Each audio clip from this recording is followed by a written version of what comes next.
Okay. So today we are going to discuss three important things. One is titration, then thermal decomposition,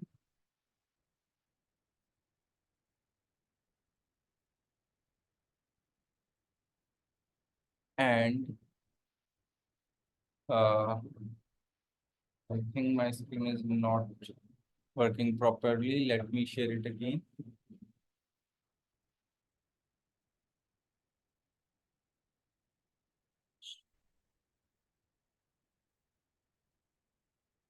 So one thing we are going to discuss is titration, thermal decomposition, and a few things regarding qualitative analysis. Okay. So usually there are three kinds of titration. First one is the acid-base titration. We are going to focus on acid-base titration. For acid-base titration, we always use different kinds of indicator. Then we have a redox titration, which usually examiner gives between iron and acidified magnate. Here, no indicator is used because that magnate changes the color, and as a result, uh,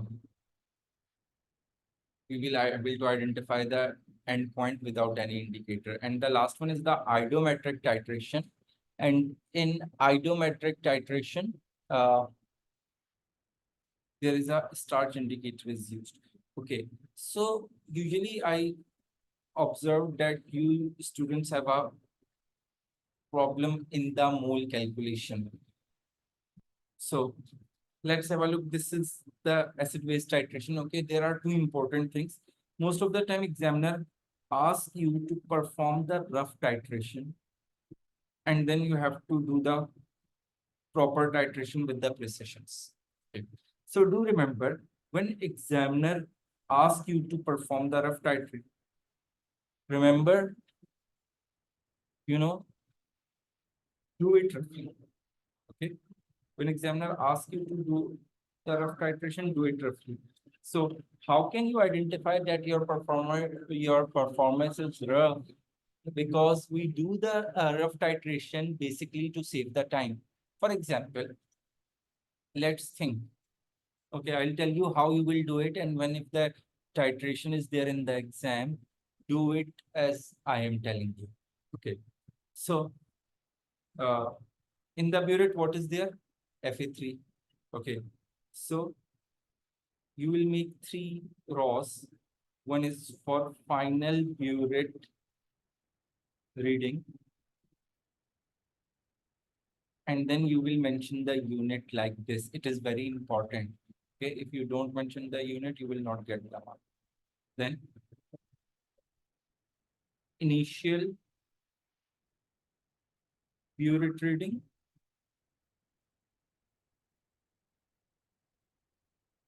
and then you are going to put the unit over here. And then what is in the burette? Fa3. So by subtracting these two, I am going to, or I am able to find the volume of Fa3 added / centimeter cube.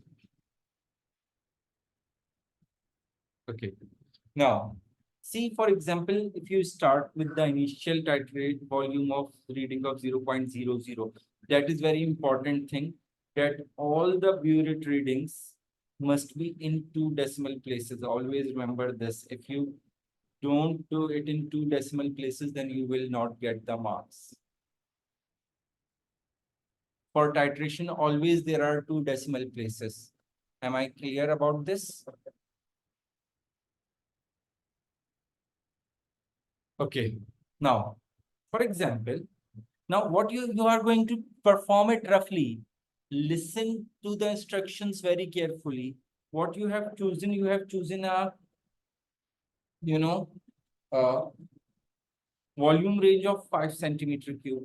So what you will do, you will open the tap of a burette and you will add the solution from the burette after mixing the indicator and putting out the other reagent in the conical flask. You will continue to add the solution from the burette till the meniscus reaches to the 5 centimeter cube, where you close the tap. Then you will shake it and check whether the color is changed or not. Then you will again start it from 5 till 10, and remember, do shake the flask while when you are transferring from the burette. Do shake the flask, don't hold it still. Okay, continue shaking the flask. And after, when it reaches to 10 centimeter cube, again uh, close the tap and then shake it and check whether the color is changed or not. So you will do it with the 5 centimeter cube of interval. For example, by this you have reached till 25. Let's suppose you reach till 25 and there is no color change. After 25, you have again opened the burette, the tap of the burette, and you continue to add it. And during the add, you've seen that the color is changed. So you try to uh, close the tab, but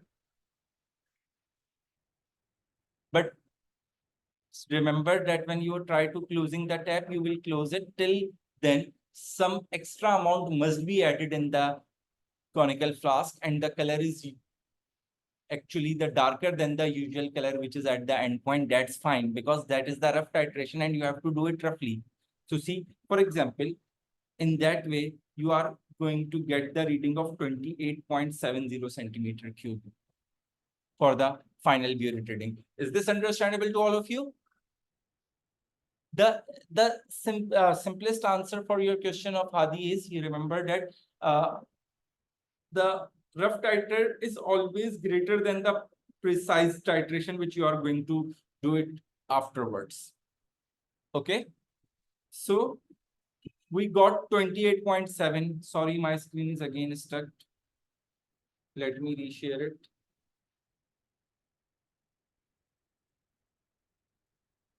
Yeah. So you have got 28.770 centimeter cube. So that is your rough titer. Is this understandable to all of you?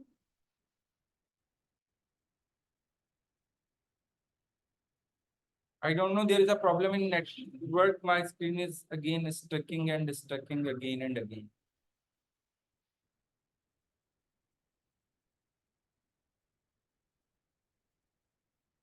So now we've got to know that 28.70, for example, is your rough titer.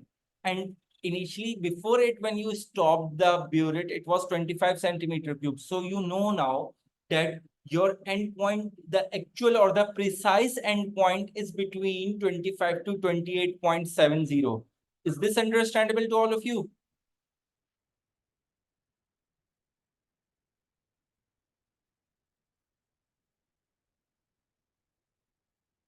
Okay.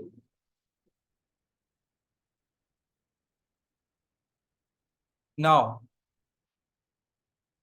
now that is your first reading. So see, what is the maximum capacity of the burette? It's 50 centimeter cube. So it means that your result is going to be, the endpoint is going to be between 25 to 28. So from 28, when you will start, you are just going to add around 22 centimeter cube, and the burette, the reading, the scale will be finished. So you have to refill the burette. Now it's not necessary to refill it till 0, because you have initially started with the 0, right? So you can refill it till any reading, like 5 centimeter cube, 6 centimeter cube, or any. So let's say now I refilled the burette, and now the initial reading of burette is 3.00 centimeter cube. Is this clear to all of you till here? What I have explained, is this clear to all of you?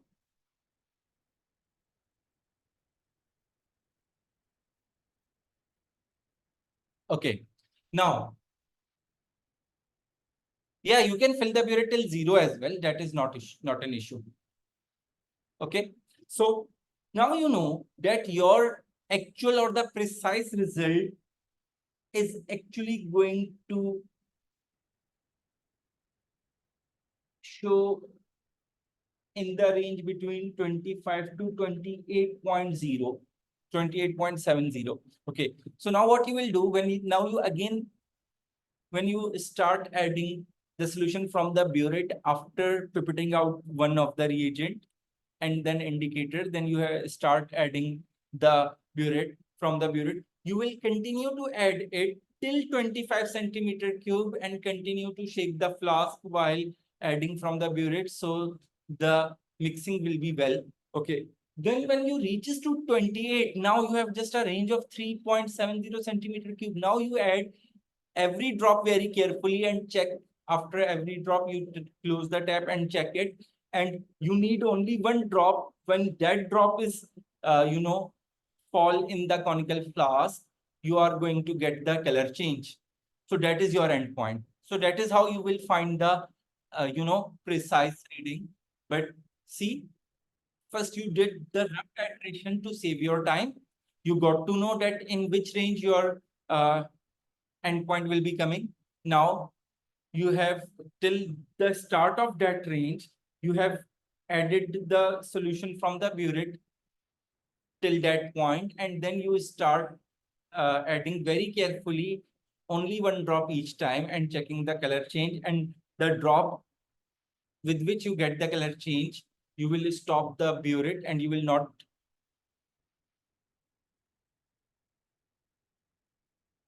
Yeah. Yes. So is this understandable? Now think, for example, my now I got the color change at 29.00 centimeter cube. So if I subtract it, what volume I will getting over here? 26.00 centimeter cube. Is this understandable to all of you? Now, another important thing here, you will make the table exactly like this with these statements and the units at the end. Okay, it's not FA2, it's FA3 over here, sorry. It's by mistake written FA2. Okay, now what I am going to do, I am going to perform the second titration. Now I am again going to refill the burette because now it's 29, so I'm just going to add 21 centimeter cube only, but I know my range, my endpoint is around 26 centimeter cube, right? So what I'll do, I'll refill the burette. And now, for example, think my initial reading is, let's say, I filled it till 10. So my initial burette reading is 10 centimeter cube. Now I am again adding, and the final burette reading is I got 36.10 centimeter cube. If I subtract it, what I will get 26.10 centimeter cube. So see, I got the two readings, and these two readings has a difference of 0.1 centimeter cube only. No, there is no there is nothing, there is no not necessary to rinse the burette every time. You have to wash and rinse the burette at the start. Okay, so you got the two readings with the 0.1 decimeter cube. So that's it. Now there is no need to perform the titration, third titration. You will mark them tick, and over here you will show that you are taking the average from these two burette readings. Is this understandable to all of you till here?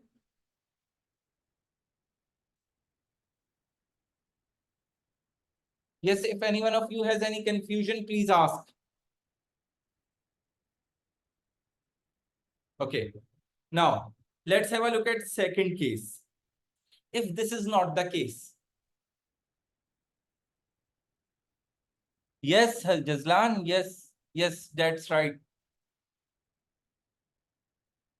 When there are two extreme colors, the endpoint is always the moderate color of those two extreme colors. The one color which is in the acid and the one color which is in the base. The midpoint has the endpoint has a moderate color between these two. Yes, Hadi?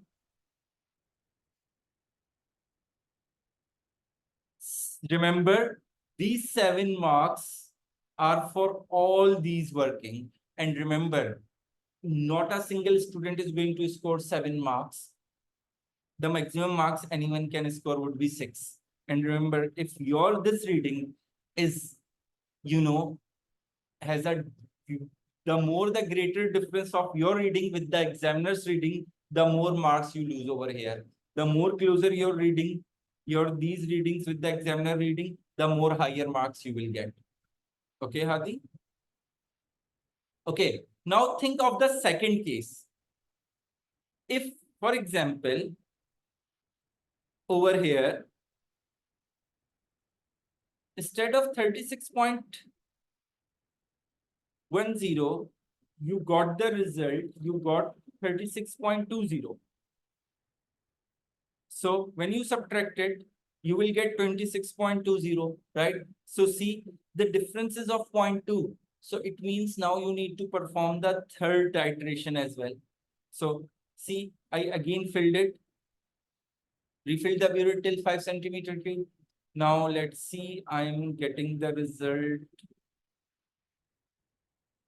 at 31.10. So if I subtract these two values, the way I have told you, if you do it like this, you are going to get the result closer to the examiner. So here I am going to get 26.10. See, now if you see here, the difference is not 0.1, greater than 0.1. But when this value has come, this value has a difference of 0.1 from this value, and this value has a difference of from 0.1 from this value as well. So when this is the case, then you will take all three and you will take the ratio of all two. Oh, sorry, you will take the average from all three values. That can be the second case. And here you will get the average volume is 26.10. Is this understandable to all of you?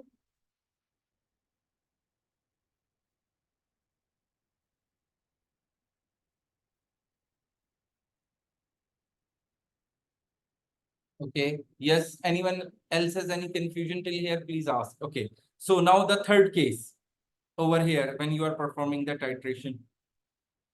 For example, now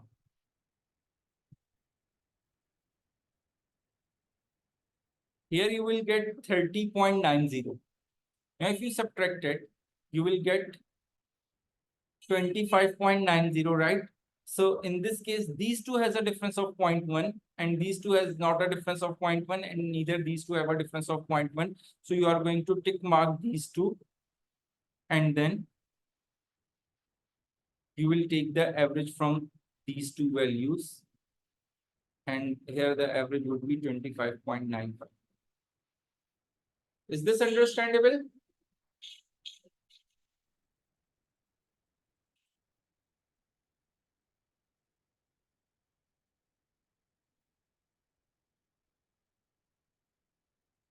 Yes, the class is recorded. I'm recording it. Okay. So I hope till here is this clear to all of you. Now let's move to the calculation, how you will do the calculation. Okay. So if you see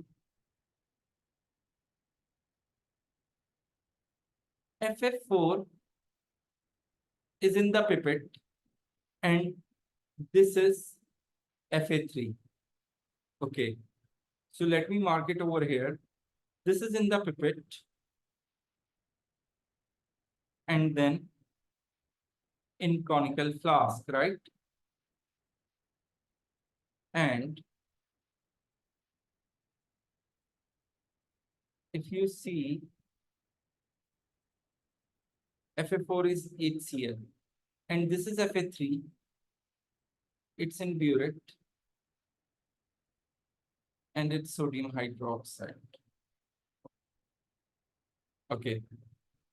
Now have a look at the equation.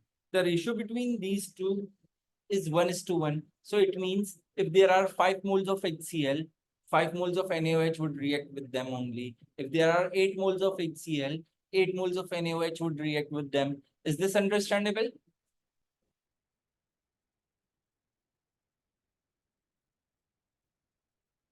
Okay, now see, we have a different volumes. Fa4 has a 25 centimeter cube volume and Fa3 has a 25.95 centimeter cube of volume. But remember that moles of Fa4 in 25 centimeter cube volume is equals to moles of Fa3 in whatever the volume you got over here. For example, instead of 25.96, let's suppose you are getting over here 28.75. So whatever the volume of these two liquids, these two solutions, but remember, if the in the equation the mole ratio between these two reactants are 1:1, then whatever their volume would be, the number of moles in both their volumes are equal to each other. Is this understandable? Is this point is clear to all of you?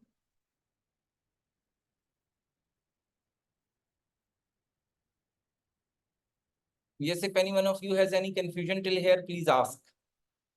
Okay, now another important thing, for example,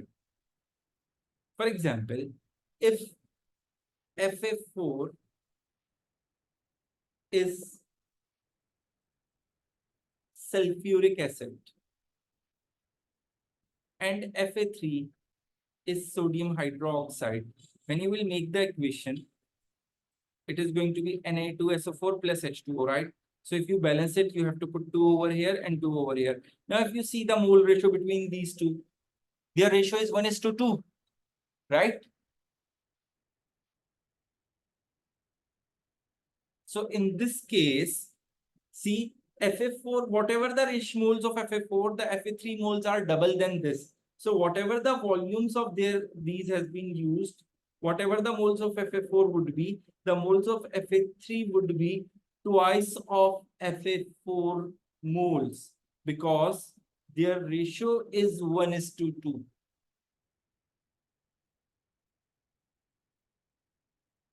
Is moles or are moles of Fa3. Is this understandable to all of you? Yes, till there here, if any one of you has any confusion, please ask. Okay.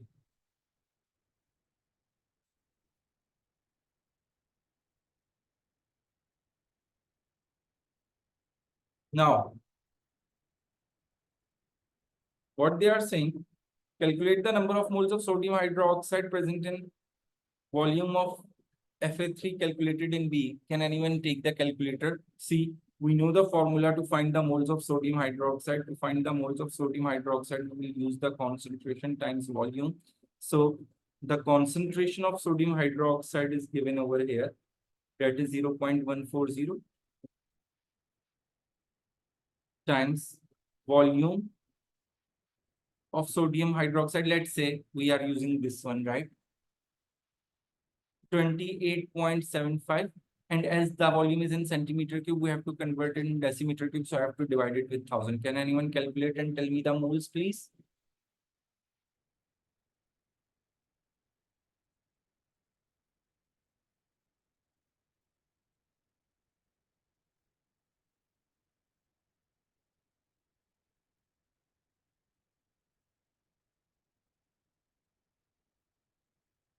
Yes, can anyone calculate the value and please? Okay. Thank you, Jazla.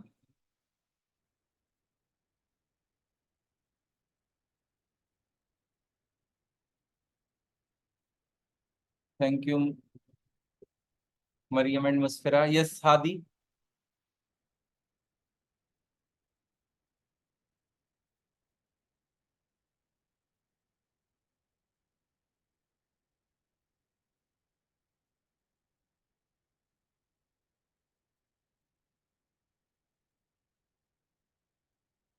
Yes, Jazla. So we are getting the number of moles are 0.004025. Or in standard form, you will write 04.025 exponent minus 3 moles.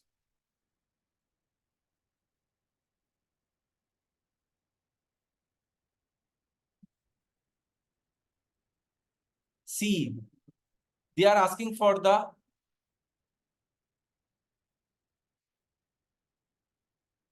where we have a concentration of Fa4. See, we have a concentration of Fa3, sodium hydroxide.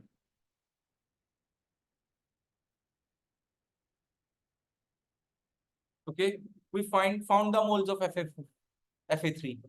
Now what they are saying, use your answer to 1 to an equation on page 4 to determine the number of moles of hydrochloric acid present in 25 centimeter cube of Fa4 pipetted in A. So see, we have already discussed that 25 centimeter cube and it's whatever volume over here. They both have a same number of moles, isn't it? Because the ratio is 1:1. Yes, I am right now. I use this reading, so I am taking that one because we are right now taking the rough reading, right? So whatever the reading you will take it, you will get it. You will use that value. I just give this as a reference that it's not necessary because that initial value is 25.95, right, Hadi? So the thing is that I want you guys to make it understand, doesn't matter if the volume that you pipette out is 25 centimeter cube, and here whatever volume you are getting, no matter how much big difference between them, if the ratio of between these two reactants are 1:1, then this volume and this volume which is pipetted out, both are going to have a same number of moles. Because in the balanced equation, the ratio is 1:1. Is this understandable, Hadi, now?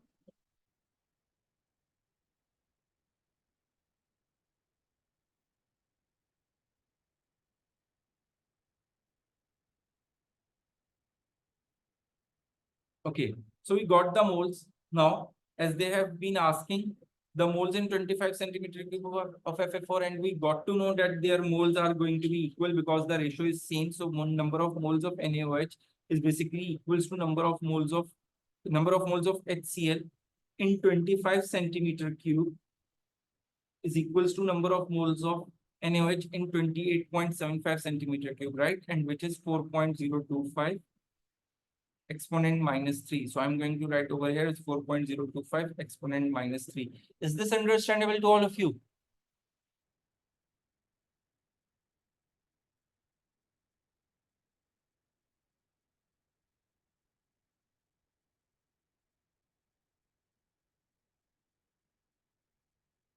Now see,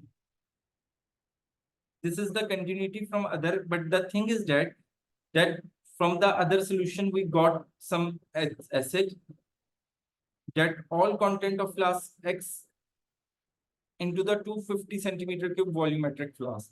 Rinse the flask X with the distilled water and add the washings to the volumetric flask. Add distilled water up to the mark. So whatever the moles of HCl in the flask X, all are transferred in the volumetric flask, and that volumetric flask is of 250 centimeter cube, right? So whatever the moles of HCl are here, these are the exactly number of moles which are present in 250 centimeter cube of this flask. Is this understandable? So it means these, now see, these are the number of moles in 25 centimeter cube. Now, how many moles are there in 250 centimeter cube X? So if you will calculate the X, you will get 4.02 exponent minus 2, right? So these are the moles of HCl present in 250 centimeter cube.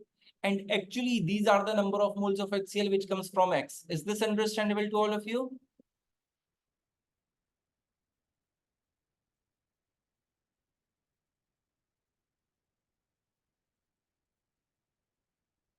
Yes.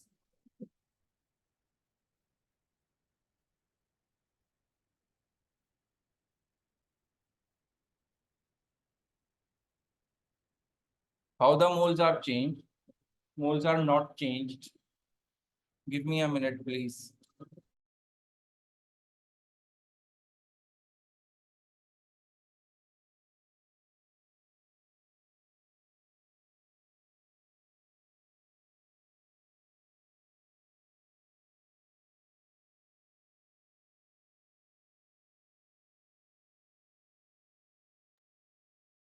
Yeah. See, in flask X, there is a HCl. Read this statement first carefully. That whatever the content of flask S that has been transferred in the volumetric flask of 250 centimeter cube. So it means these number of moles of HCl are actually added in 250 centimeter cube of flask. Then flask, this rinsing from the flask S is also transferred into the volumetric flask. Then what distilled water is filled up to the mark. Till here, is this understandable, Shahryar and Jazlan? Now read this,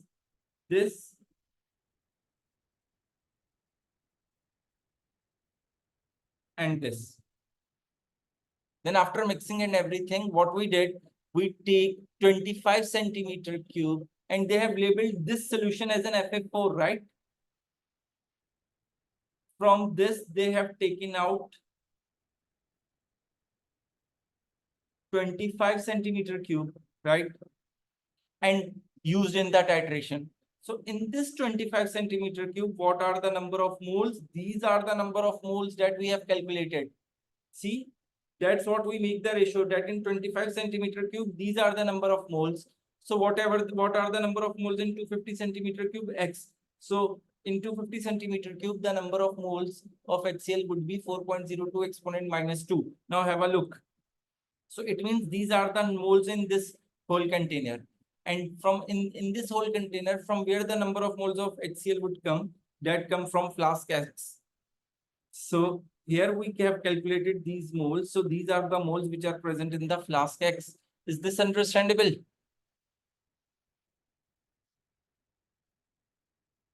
Okay. Yes, Shahryar, did you understand? Okay.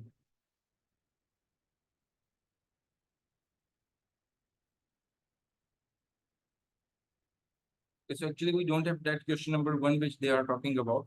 So I'm going to just leave these parts. Now have a look at another question like this.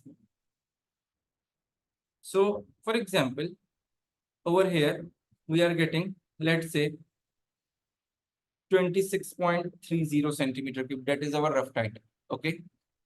And we got these two values. And then we took the average 24.50 plus 24.60 divided by 2 gives me 20. This is the average volume of FF1. Till here, is this understandable?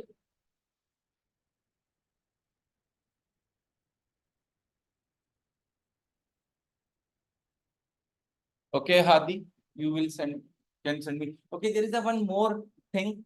I'm going to I have uploaded one recording of paper 3 discussion when I did with the with the paper 3 and I have shared the file in the WhatsApp group as well. So do go through that recording as well, because where I have discussed how to find the percentage errors and all the things. So you all can go through that, those questions from that video on the YouTube. Okay. Yes, are you going to send me some question?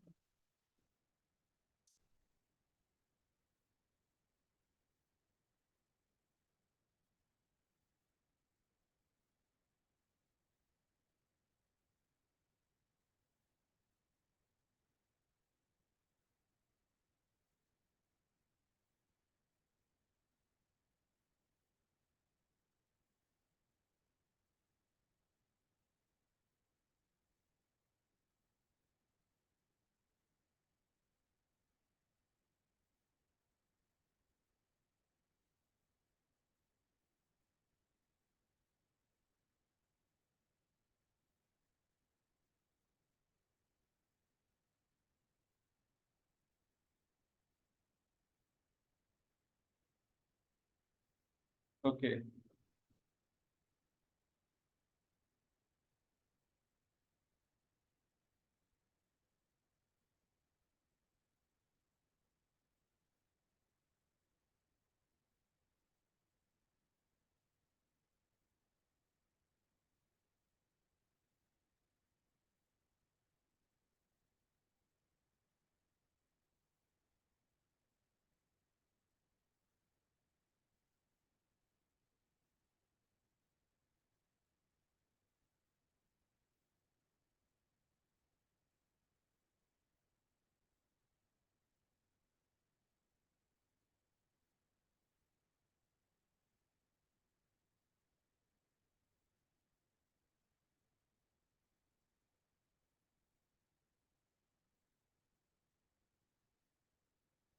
Here they don't ask you for the limiting reactant usually. Okay, Musfira. And one of the student has shared the file. I would suggest all of you to go through that file. Okay, after the class, do go through that file. I'm going to, this is the file. I'm going to uh,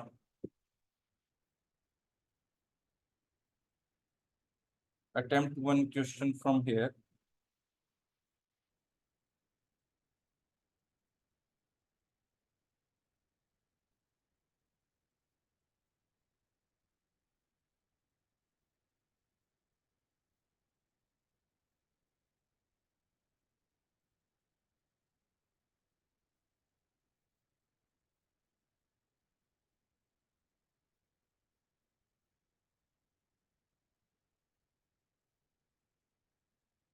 Okay. So have a look at this question.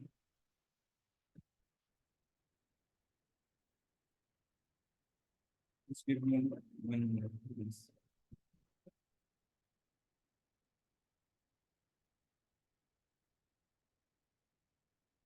Okay. Read through the whole method before starting any thread where appropriate, prepare a table for your results, and making that table is very important. Okay. Show the precision of the apparatus you used in the data you recorded. So see, that's why we use two decimal places for the type burette.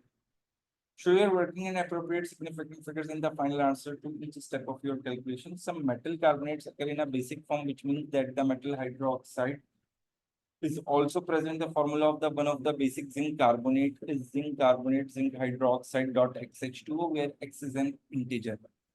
Okay, so it means it can be a whole number. In this experiment, you will carry out a thermal decomposition to find the relative mass, formula mass MR, and the value of X of a sample of basic zinc carbonate. Okay, Fa1 is a zinc carbonate over here. Okay, with the empty crucible with its slit, record the mass. So it means that if you are going to make the table over here, in that table, the first reading would be mass of, please give me 1 minute.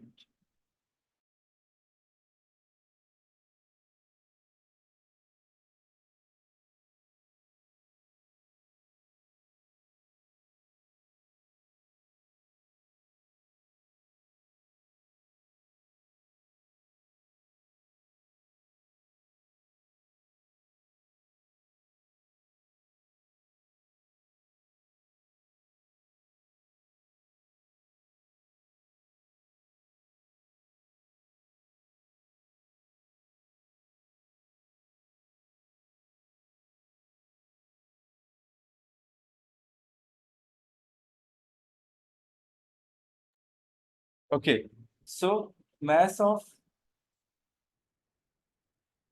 empty crucible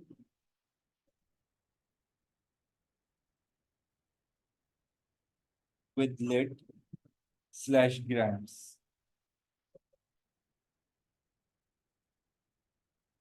Transfer all the Fa1 from the container into the crucible, weigh the crucible lid and Fa1, record the mass.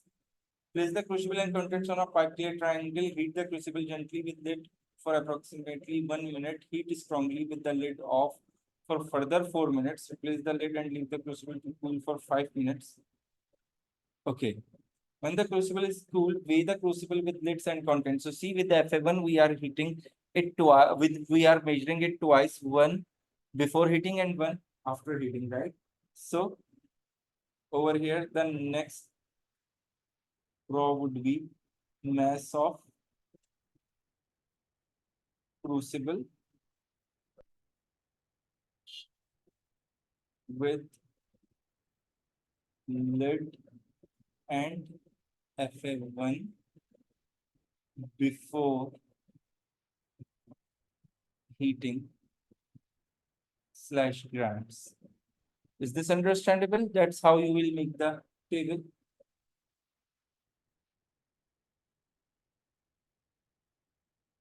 Okay. So when after heating, we remember we are recording the mass. So now it's not FA1 because it is, now it's not FA1, it might be decomposed. So now this content is residue. So mass of crucible with lid and residue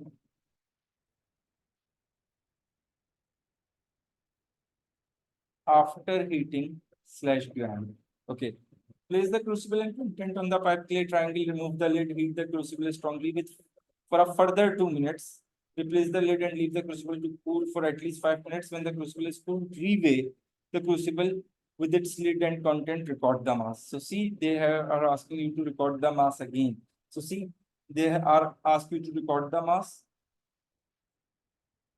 They ask you to record the mass. They ask you to record the mass, and they ask you to record the mass.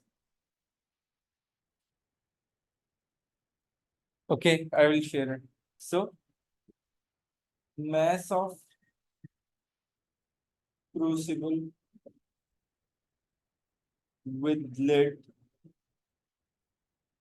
and residue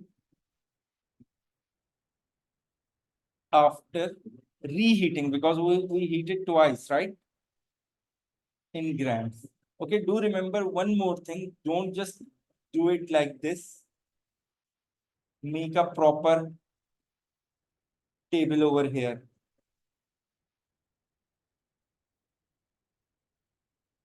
Okay.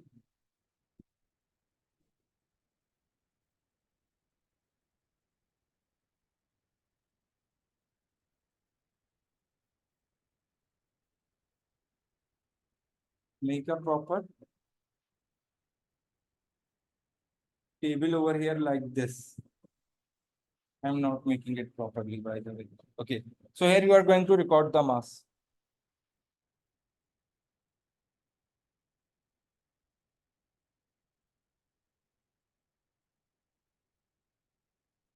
I didn't understand what you were asking, Ishal.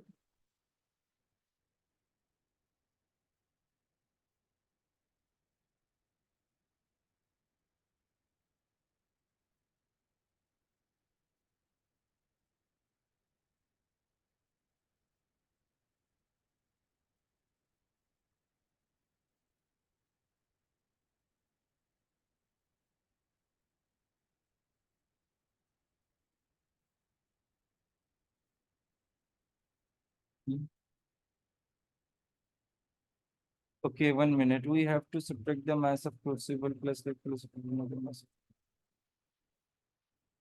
Yeah, we have to record that as well. Calculate and record the mass of FA1. Okay. So here you will add two more rows. Thank you, Ishal.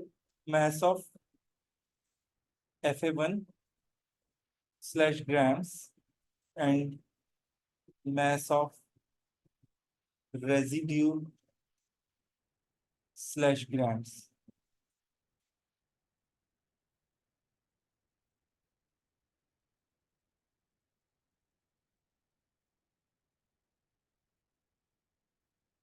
Okay. Now,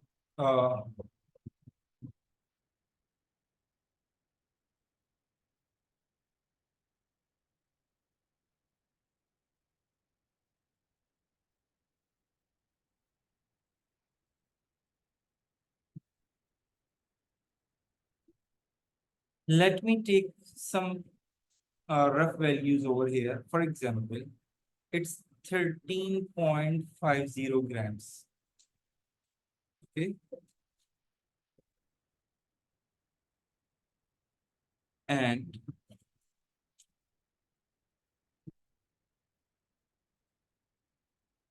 then it is 15.10 gram.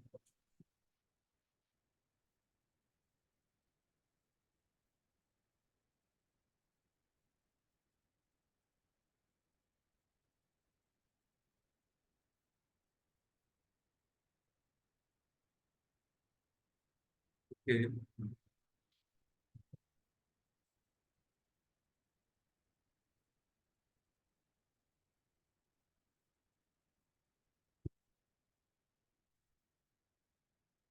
No, we do it in the table. Actually, I have made the table earlier. So you have to draw the whole table like this. Okay. Don't get confused. So you have to make the table. All of these values are in the table.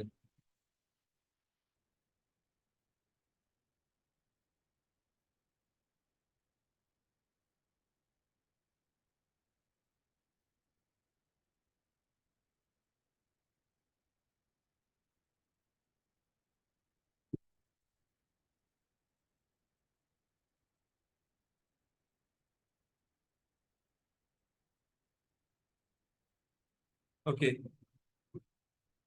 So, for example, here we got 14.70,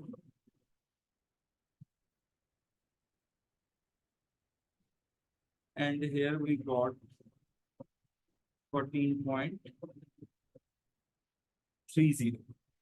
Okay, so these are the rough readings. So obviously our calculation answers would not be the correct one, but I'm going to explain you the method of the calculation, how you will do it. So the mass of Fa1 would be obtained by subtracting these two. If I think I subtract these two, I'm going to get 2.60, right? Isn't it?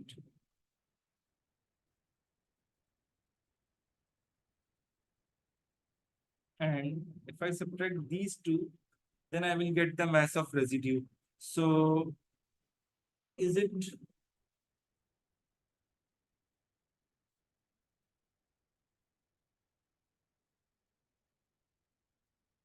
can anyone subtract and tell me the value, please?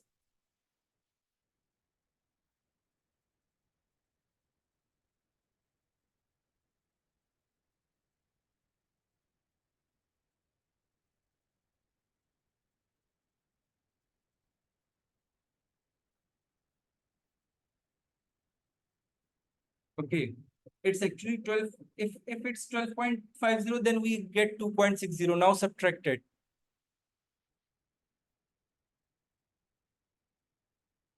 I think 1.80.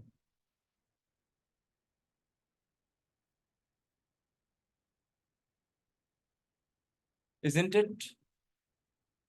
Oh, my screen is again stuck.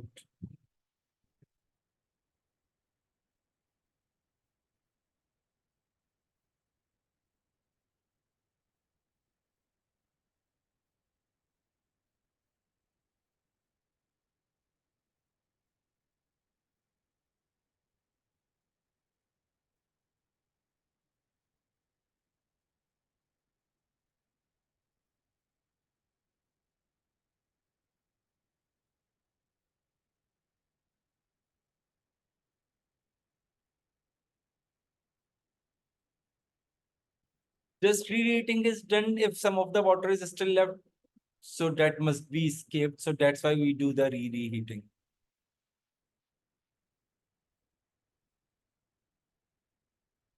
Yeah, because it will to make sure ensure more water if there is some water left, so it might be lose the escape as a steam. That's why we do the reheating. Okay. Now here we got the equation.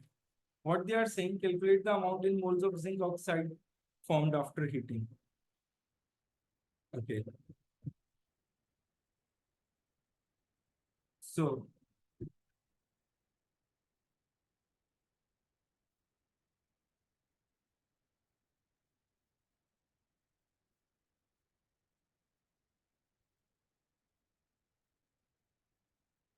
obviously the zinc oxide is a solid. So it means this red residue is basically a zinc oxide, right?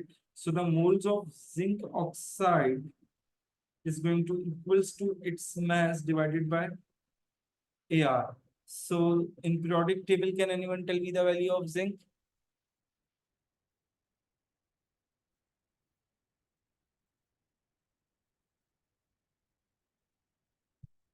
Check again. Mass of red residue would be 14 point. Yeah, it's because the residue is a solid, so zinc oxide is a solid. Hadi, check, it's 15 point.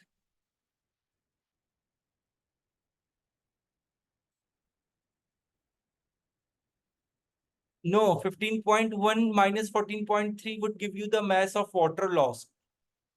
Hadi, 14.30 minus 12.50 will give you the mass of residue.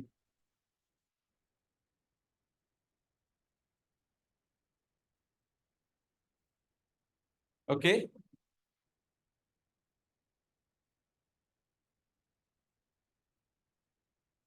So this subtraction will give you the mass of Fa1. This subtraction would give you the mass of residue. And if I subtract these two, will give me the mass of water lost. Okay. And if you see over here, zinc oxide is a solid only, all of rest of the two things are gases. So it means zinc oxide is a residue. So it's 1.80. Now 1.80 have to be subtracted with the mass of MR of zinc oxide. So oxygen is 16. Where is the periodic table?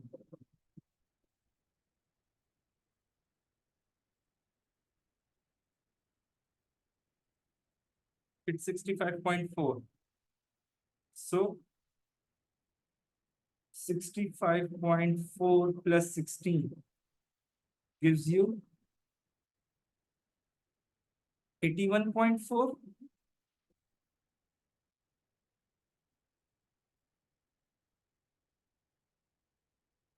Will give you the mass of water, Jazlan. What mass of water loss? So 81.4. Can anyone calculate the number of moles, please?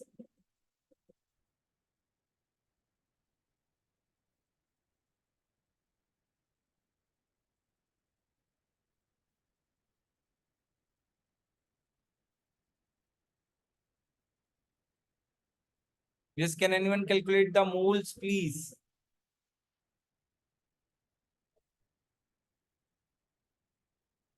So it's 0.022.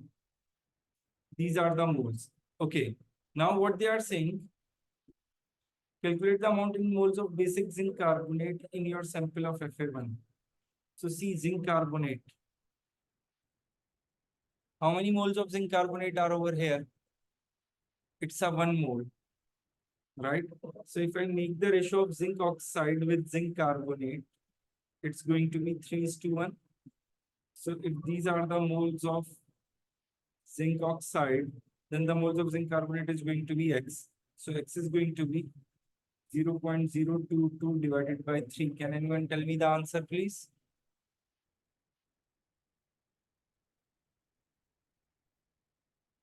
See, Shahriyar, this is the mass. This is the mass of empty crucible. This is the mass of crucible with Fa1. So if I subtract these two values, I will get the mass of Fa1. When it is heated, after decomposition, the total mass is this. So if I subtract this empty mass from this, I'm going to get the mass of residue. right? So this is the mass of the leftover, this is residue, and this is the mass of the initial substance. So if I subtract these two, I will get the mass of water which is lost. And the carbon dioxide as well, because there is a carbon dioxide gases forming as well. So it's not just water loss plus carbon dioxide formed as well. So this is this much mass. Okay. Now, yes, thank you, Musfira. So here we are getting, after dividing with 30.0073. So these are the moles of zinc carbonate, this whole. Is this understandable? Now, what they are saying, use your answer to B1, that is this one, okay, and results in A to calculate the relative MR of the basic zinc carbonate. So the mass of this is basically Fa4, right? Its mole are there, and the mass of Fa4 we have calculated is 2.60. So it's 2.60 gram. So we got the mass, we got the moles. Now we can able to calculate the MR. That mole is equals to mass upon MR. So MR is equals to moles upon mass. So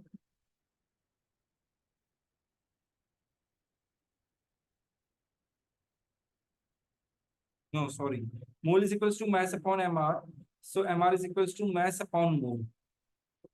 Because the initial formula is mole is equals to mass upon MR. Right? So if we rechange it, we will get this. So mass is 2.60 divided by 0.0073. Can anyone calculate and tell me the answer, please?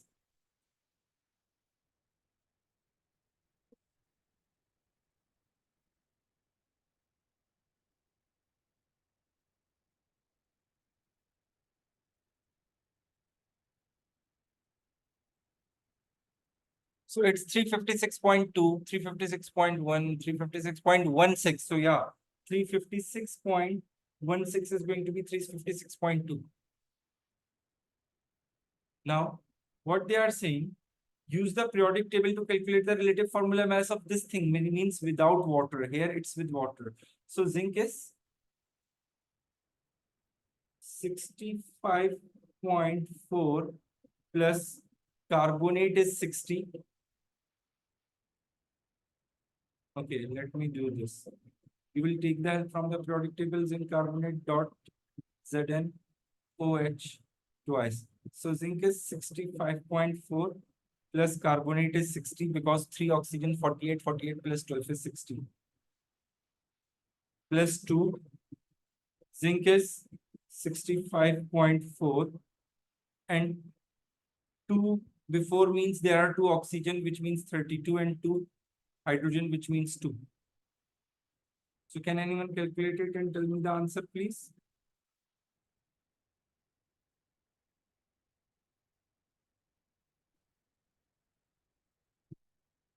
Thirty-four, 39, 96,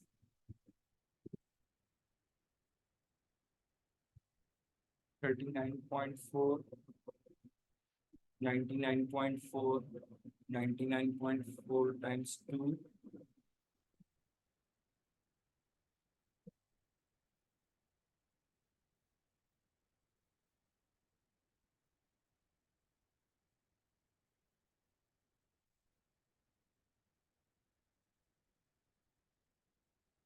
Yes, can anyone calculate it the MR and tell me the answer? 324.2.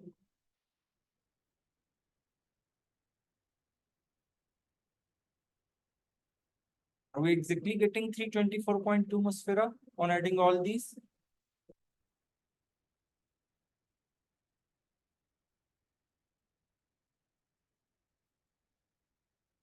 Okay. So the MR we got without water is 324.2. Use your answer to B2 and B3. There is 2, there is 3. Calculate the value of X. Okay. So how can we able to calculate the water? So mass of water is equals to 356.2 minus 324.2. Can anyone subtract it and tell me the answer?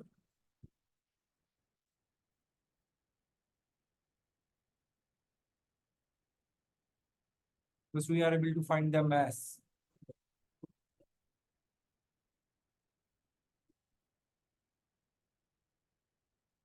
Are we getting 32, right?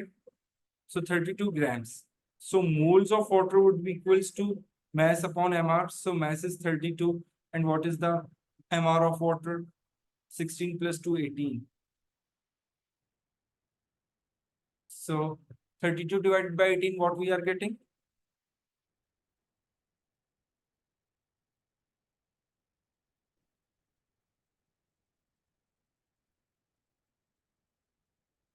Yes, what is the answer?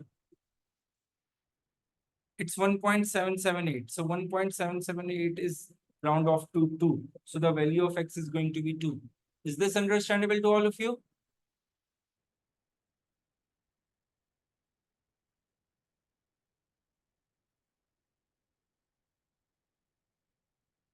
So see, okay, now I'm going to share the other video in which I have discussed the percentage errors.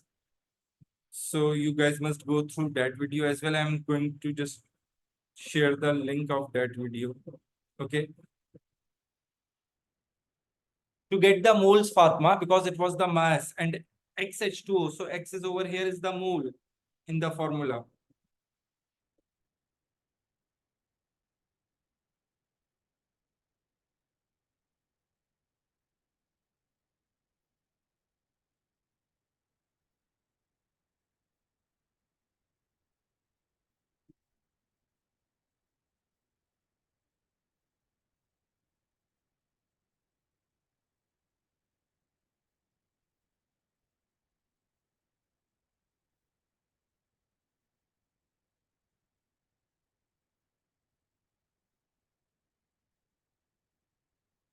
Okay.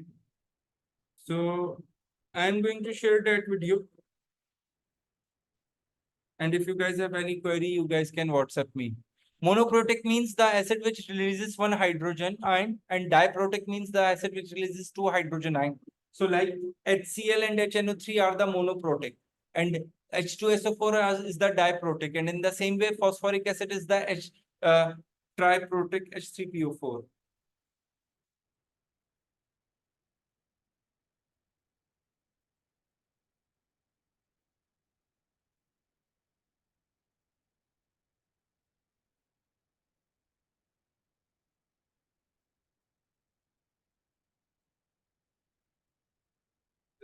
Yeah.